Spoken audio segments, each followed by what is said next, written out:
Hey guys, today I'm going to talk to you about the new movie Greenland. Now, Greenland comes to premium video on demand tomorrow, December 18th, and it stars Gerard Butler and Morena Baccarin. Now, this movie is a natural disaster thriller type movie that will, yes, have you on the edge of your seat some moments, completely stressed out others.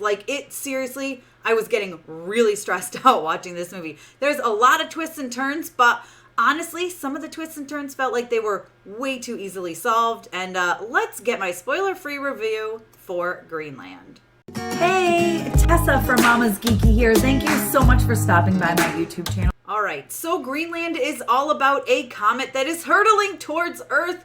And at first, people think it's just going to get real close and it'll be fun to watch. And very quickly, they realize that is not the case. It is breaking up in the Earth's atmosphere, or at least parts of it are flying off and literally hitting the Earth, which is not really a good thing. Certain people have been selected by the government to be saved, which was really interesting. Their phones ring and they get notifications on their television that say like, hey, meet at this Air Force or this base. I think one is Air Force, but meet at this base because there's different ones all over the country and probably the world. Meet here and you can have one bag and take your family and come on. That's it. So yeah, that's not going to cause insane mass hysteria for everybody who wasn't selected. Yeah, so Gerard Butler and his family are selected, right? You find this out very, very early on. It's within the first few minutes, so I'm not giving spoilers away. So it's him and his wife and his son. So this is where it gets interesting. They literally have friends over when the message comes up on the TV. And so, of course, their friends are like, take my kid, take this. And it just all of a sudden becomes a hot mess, right? They're racing against time to get there. And it feels like they are hitting so many obstacles along the way, which I get. I mean, listen, if this were to happen in real life, a lot of this stuff would probably be going on.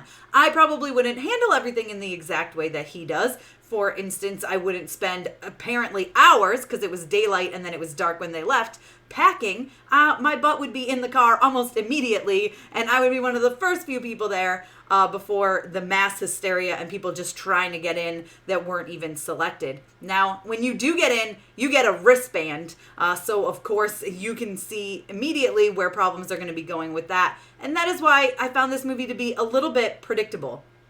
Yes, there are lots of twists and turns along the way, and certain, I don't want to give anything away, so like certain threats, right, that pop up, but they're all so easily solved that it just feels a little ridiculous, right? Like, for example, somebody's going to come and try to take something from you, and then you're going to find it like 10 minutes later. Let's just put it that way. I'm not going to give exact details, and when you watch the movie, you'll know what I'm talking about, and it is not the wristband. But just little things that they have to continuously overcome, and then they overcome them like that, and you're like, what? So that was a little bit crazy, and I didn't like that because it felt like there was never any real danger. It just felt like, oh, they're getting to the next point. Okay, they went through this. Now they're going to this. Now they're going to this. And it just was like, oh, all right. The ending was a little weird. I liked the ending. I mean, I liked that they threw it out there, how it ended. Again, I'm trying to not give spoilers, but it was just a little bizarre. And if you've seen it, you'll know exactly what I'm talking about. It just felt like quite a jump. And I would have rather left it without that ending. Just cut it off. Don't have that part at all. I will say the cinematography was really good. A lot of like fight scenes or scenes where stuff is raining down from the skies was actually really, really cool. And I love that kind of stuff. I love that action, that doomsday action. But about the first, I wouldn't say the first half of the movie, because you've got about a good solid like 20 minutes in daylight, but all the stuff that happened overnight was so dark and really, really hard to watch. Like, there's moments where they're in the back of a truck or outside, and it's just very, very hard to even see. And this is with me being in a room that we watch movies in all the time. The brightness on our TV screen is turned up a little bit more than it usually should be, and we do have the lights off to create a theater experience. And it just felt like sometimes we were like, huh? like myself and my husband were like, what's going, like, who is that? Oh, okay. Oh, that's what's happening. All right. Like, it was hard to see. Overall, though, it wasn't too bad, especially as in the daylight times, it was fine. But in the night times, it was a little difficult here and there, which was a little frustrating. As far as acting goes, it was all right. I mean, Gerard Butler is a talented guy, so he was good. There's a kid in this, and a lot of kid acting is like meh, and he was okay. But some of the moments, I guess he was trying to be a scared kid who doesn't know what he's, gonna do because of the way this world is going on right now and what's happening in the world.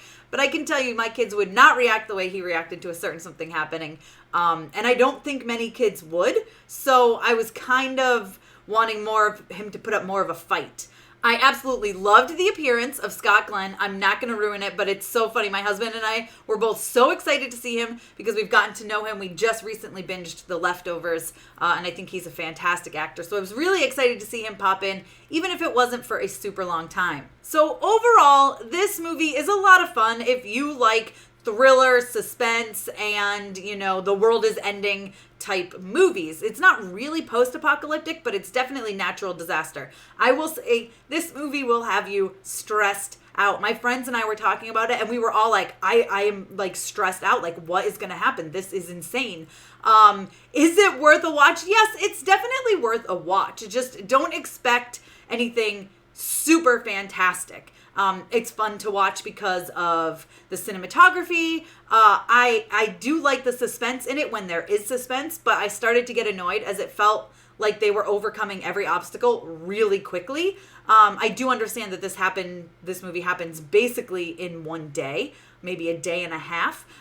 So that's probably part to do with it too. They wanted to throw in a bunch of threats, but they had to overcome them quickly because they only had one day and they wanted to throw in a whole bunch of stuff. Again, a lot of parts were pretty predictable, but it was still a lot of fun to watch.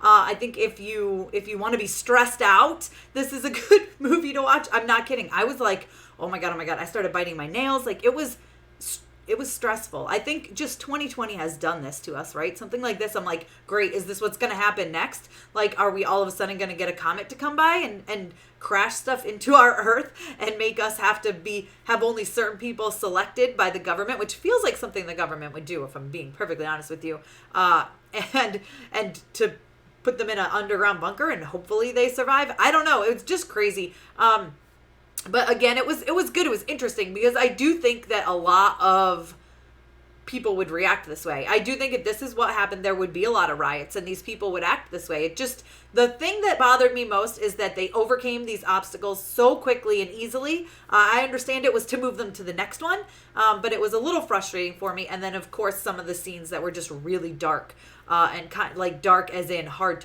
to see what was going on, dark. But overall, I definitely enjoyed it. I give it a 3.5 out of 5. It was fun. It was entertaining. I didn't feel bored at all. That's for sure, which is always a good thing. But again, it can be a little stressful. So I had to knock off half a point for I got stressed out. Like I was pulling my hair out almost. I mean, I wasn't, but it was stressful. I was literally chewing my fingernails though. Which is a bad habit. Don't do it. But yeah, so Greenland comes out premium video on demand tomorrow, December 18th. And it is worth a watch if you like this sort of thing. It's not really for kids, young kids anyway. But teens and tweens would probably enjoy it. Be sure to give me a thumbs up. Don't forget to subscribe. Hit the notification bell so you don't miss out on more videos like this one. If by the time you get to this review, you've already seen Greenland, let me know what you think down below in the comments. Let's talk about it. It was hard. There's some things I really wanted to point out, but they're definitely spoilers. So, I didn't want to go down that road, but, if you've already seen it, let's have a spoiler chat in the comments. Just make sure you put spoiler so we can talk about it and others won't have the movie ruined for them. Thanks for taking the time to watch this, guys. I'll see you next time.